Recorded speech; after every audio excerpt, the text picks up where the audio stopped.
The Trump administration's moving target import tariffs have had significant impacts on the U.S. supply chain and manufacturing industry.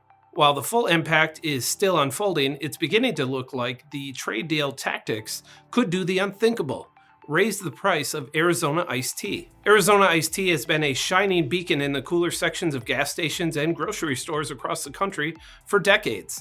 Since 1997, the company has sold its tall boys for 99 cents, a price point that's so set it's actually printed right on the can. But according to the New York Times, the iconic cost could be in jeopardy. Company founder Don Voltaggio told the publication that Trump's 50% tariffs on aluminum imports could finally force Arizona to bump up the price on its iced tea. Even though 80% of the aluminum used to manufacture the iced tea tall boys is recycled, it still needs to source the other 20% from Canada. The tariffs, combined with rising costs from domestic suppliers, has forced Voltaggio to possibly reconsider consumer prices. He said, quote, "I hate even the thought of it.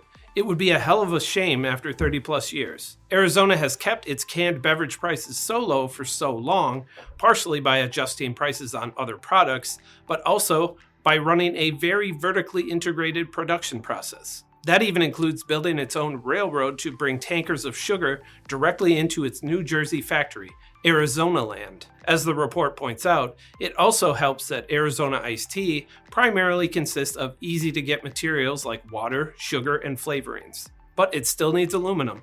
If foreign import tariffs stick around and, as Voltaggio put it, American manufacturers, quote, gouge the marketplace because of that protection, it could mean the end of 99-cent iced tea. I'm Ben Munson, and this is Manufacturing Now.